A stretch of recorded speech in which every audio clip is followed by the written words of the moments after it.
So I received this box from Mo Willems, publisher, and this is a new beginning reader series that he created. And I have to say I'm a little bit torn about whether or not I should cover Mo Willems because, as I'll show you in the screenshot, he has been accused by one person of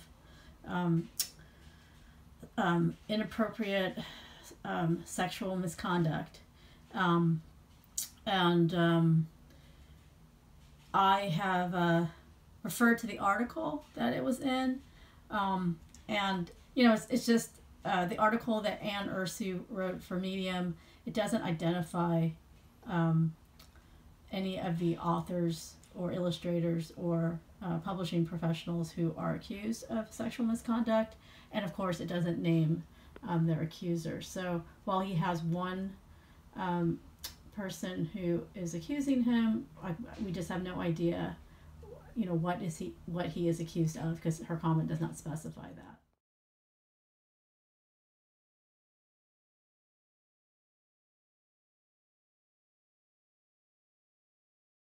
And so I read Anne Ursu's article again, thinking, okay, well, like what are all the accusations? Are there any that could be construed as misunderstandings or inappropriate comments because the person was just, you know, just not aware of what sexual misconduct is?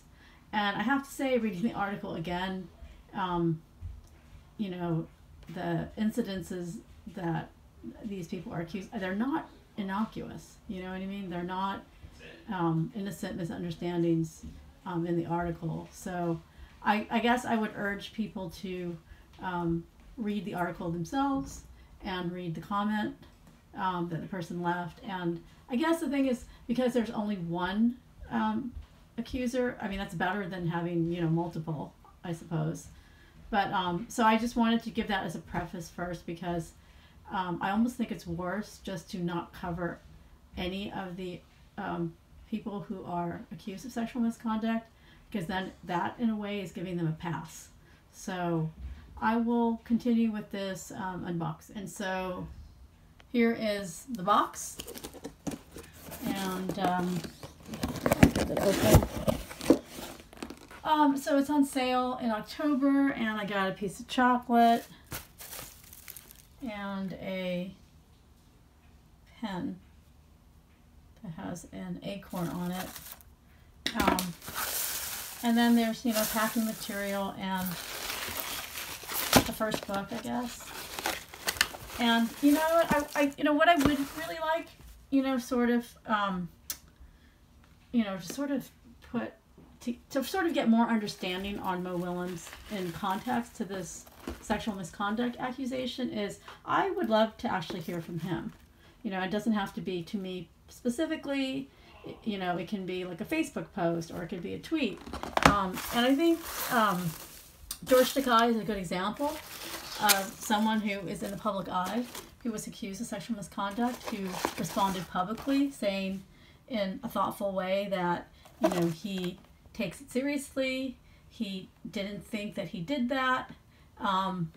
He talked it over with his husband, and they, you know, they couldn't really figure out when that happened or if that happened. And, you know, at least we got his perspective, and his, you know, his claim for innocence. And then, you know, I would say 6-9 months later, the person who accused him came forward and said, you know, actually that was a false accusation, and so his name was cleared. I always feel like if the people who know they've been accused, and there's, you know, especially one incident, and they don't respond, this is a sticker sheet. It makes them seem like they're trying to lay low, because if they say anything, maybe more people will come forward, or if they just lay low, the whole thing will blow over and magically disappear. But and I think for Kidlit right now, you know, it's an open question. Will all these authors and illustrators and people in the profession, some who have been publicly, you know, outed, and there's articles about them, and they, you know, either claim they didn't do it, or they explain the circumstances of it. It's, you know, it's interesting the repercussions that have come out. For some, there's been significant repercussions. For others who were publicly outed, there's, sort of moderate. And for the most part, even if some people have, 4 or 5 people who accuse them of incidences, you have actually no repercussions.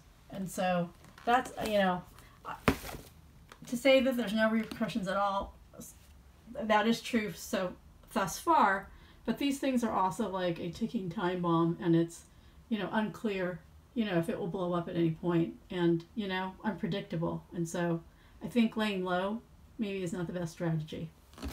Okay, and so this is the book. Yeah, and honestly, it's hard to get enthusiasm, even though I used to love Mo Willems, and my son, really grew up reading Elephant and Piggy. But it is really hard to work up enthusiasm when, he doesn't talk about this accusation and we don't really know where it stands.